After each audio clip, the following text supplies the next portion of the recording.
ओम श्री परमात्मने नमः। जय श्री कृष्ण मित्रों। आज पांचवा दिन और हमारा पांचवा श्लोक तो शुरू करते हैं। धृष्टकेतुश्चेकितानख काशीराजस्य वीर्यवान् पुरुजित् कुन्ती भोजश्च शैब्यश्च नरपुंगवः। मित्रों, इससे पहले कि हम इसका शब्दार्थ और भावार्थ समझें, मैं इस श्लोक को आपको सही उच्चारण से सिखाना चाहूँगा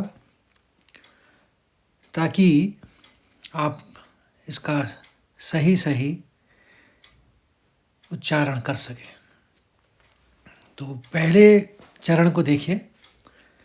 अब आप चरण समझ गए होंगे, जहाँ पर कॉमा लगा है वो पहला चरण है, फिर पूर्ण विराम जो है वो दूसरा चरण है, और दूसरी लाइन में जहाँ पर अल्प विराम लगा है वो तीसरा चरण है, और जहाँ पर श्लोक का नंबर लिखा है वो चौथा चरण है। तो पहला चरण में लिखा है धृष्ट केतुश्चेकितानख। दो आघात हैं, एक ध के ऊपर एक त के ऊपर, और नौ में एक विसर्ग लगा है यानी दो बिंदे, और उसके आगे कोष्टक में ब्रैकेट में ख लिखा है हलंत रूप से। तो धीरे धीरे अब इन सब का मतलब समझिए। तो मैंने जैसे आपसे पहले कहा था कि श्लोकों के माध्यम से ही मैं आपको विसर्ग और आघात और अनुस्वार के नियम सिखाऊंगा। तो इसी कड़ी में सबसे पहले आप देखिए, ध के ऊपर आघात, तो इसका उच्चारण होगा धृष्ट। फिर के तो के ऊपर आघात है तो निकलेगा श का, तो इसको पढ़ेंगे धृष्ट केतुष।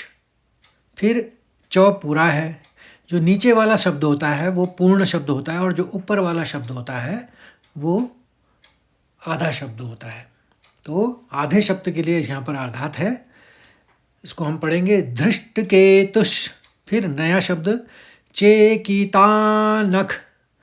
अब ये ख विसर्ग में क्यों लगा है इसको समझिए। देखिए, दूसरे चरण में पहला अक्षर का, तो इसी से इस विसर्ग का नियम निर्धारित होता है। तो अगर क ख ग घ य इन शब्द से अगर कोई भी शब्द चालू है तो उसके पूर्व में जो शब्द विसर्ग का है वो ख होगा। ये नियम है संस्कृत का। तो हमने इसलिए इसमें ख का विसर्ग लगाया है। अब आपके समझ में आ रहा होगा कि विसर्ग का नियम क्या है। तो अब हम इसको इसीलिए धृष्ट केतुश्चेकितानख, और मैंने ख बहुत ही हल्के कहा क्योंकि ये हलंत है। हलंत के सारे शब्द जो हैं हल्के से बोले जाते हैं, यानी हिंदी की तरह। संस्कृत में पूरे शब्द जरा जोर देके बोले जाते हैं। जैसे एक उदाहरण के लिए मैं आपको कहूँ, नीचे वाले तीसरे चरण में आप देखेंगे शैब्यश्च, तो च पूरा शब्द है, उसमें कोई विसर्ग नहीं लगा है, कोई हलंत नहीं लगा है, तो च पूरा पूरा सुनाई देना चाहिए। अब आगे बढ़ते हैं। दूसरे चरण में दो शब्द हैं, काशीराजश्च और वीर्यवान। तो काशी राजस्य में जौ के ऊपर आघात है, तो इसमें आघात के संग जाएगा श, क्योंकि वो आधे शब्द का है, पहला शब्द वही आएगा। तो हम पढ़ेंगे इसको काशीराजश्च। च पूरा पूरा आएगा, है शब्द उसी के साथ पर लेकिन आएगा पूरा पूरा। तो काशी राजस्य। अब दूसरे शब्द में कोई भी ना आघात है ना विसर्ग है, केवल एक हलंत है। तो इसमें हम इसका जो उच्चारण करेंगे वीर्य, तो पूरा पढ़ेंगे यो के साथ, वीर्यवान। वान मैंने हल्के से, क्योंकि नौ हलंत में है। तो इसका दूसरा चरण पढ़ा जाएगा इस तरह से, काशीराजश्च वीर्यवान। अब तीसरे चरण को देखिए, यहाँ पर 3 आघात हैं। एक जी के ऊपर यानी जो के ऊपर लगा है जी शब्द मात्रा के साथ, एक लगा है क के ऊपर कु में, और एक लगा है भोजस च यानी तीसरे में जौ में। तो अब इसका उच्चारण समझिए। पहले दोनों को हम तोड़ लेंगे। पुरजित एक नाम है और कुंती भोज दूसरा नाम है। तो ये संस्कृत में दोनों को एक साथ संधि करके जोड़ा गया है चौ के साथ, इसीलिए ये शब्द बना पुरजित कुंती भोजश्च।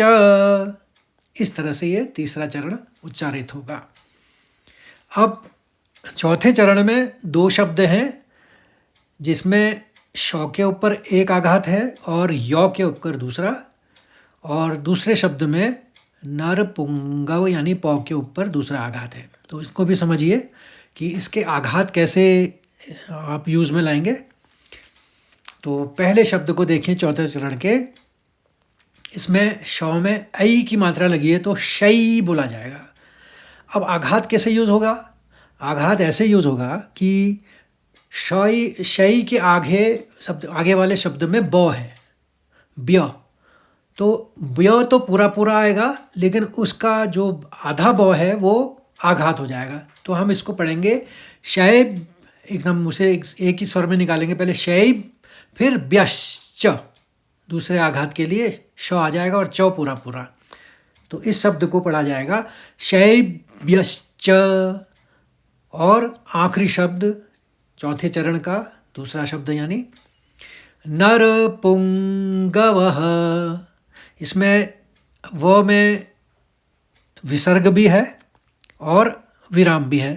तो मैंने नियम बताया था, जब विराम हो तो ह में ह पढ़ा जाएगा। जैसे नर पुंगवः, पुंग मैंने क ख ग अंग की मात्रा है ये, तो नर पुंग वही जैसा उच्चारण है वैसे ही आएगा जैसे अंग का उच्चारण करते हैं।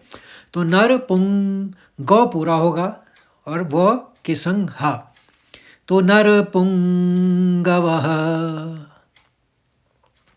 अब हम इन शब्दों के अर्थ समझते हैं। तो पहला शब्द है धृष्टकेतु। धृष्टकेतु कौन है? ये शिशुपाल का पुत्र है। शिशुपाल वही है जो कृष्ण जी के परम शत्रु रहे, जिनकी 100 गलती के बाद कृष्ण ने उनका वध किया था। तो उन्हीं के पुत्र हैं धृष्टकेतु। पर इनका हृदय परिवर्तन हो जाता है कि वो जान जाते हैं कि मेरे पिता की ही गलती थी, इसलिए वे पांडवों के साथ आज युद्ध में खड़े हैं। चेकितान, ये सीधा सीधा चेकितान है संस्कृत में। तो ये चेकितान एक जो है यादवों के एक योद्धा है, परमवीर। फिर आता है काशीराजश्च। तो च का मतलब मैंने जहाँ पे आएगा वो समझ लीजिए और काशीराज यानी काशी के राजा। फिर दूसरा शब्द आया वीर्यवान। वीर्यवान का मतलब होता है अत्यंत पराक्रमी या शक्तिशाली। फिर तीसरे चरण में पुरुजित। पुरुजित कौन है?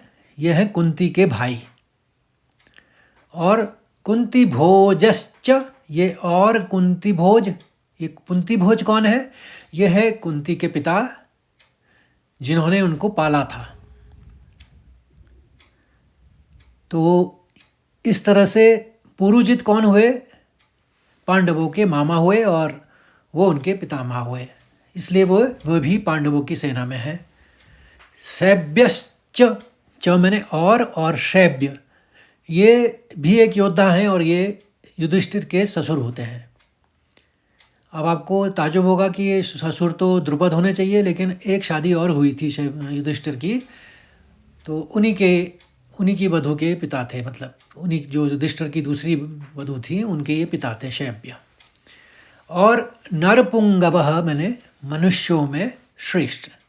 तो मित्रों, सरल शब्दों में इसका अर्थ ये हुआ कि दुर्योधन द्रोणाचार्य को बता रहे हैं कि पांडवों की सेना में धृष्टकेतु, चेकितान और अत्यंत पराक्रमी काशीराज भी हैं।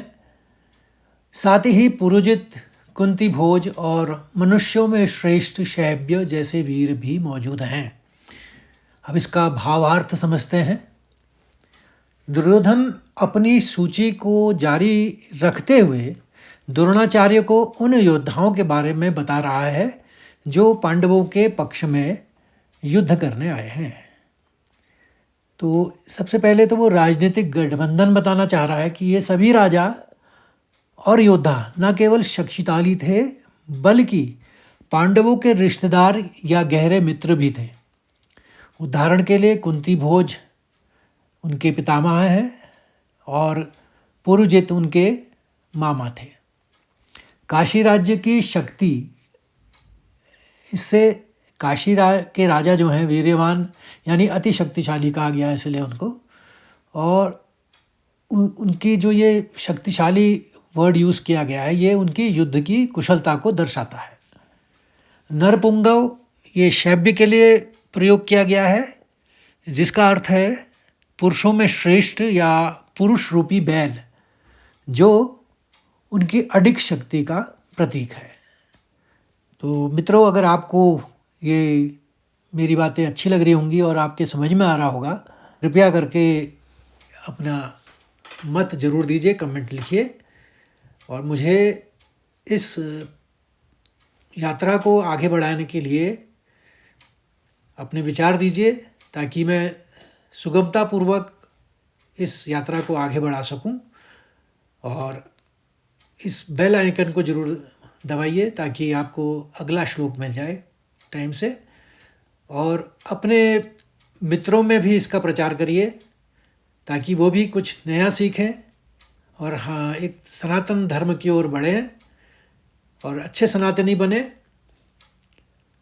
हमें अगर इन चीज़ों का ज्ञान होगा तभी तो हम फॉलो करेंगे, नहीं तो कैसे फॉलो करेंगे बताइए। तो इसी के साथ जय श्री कृष्ण।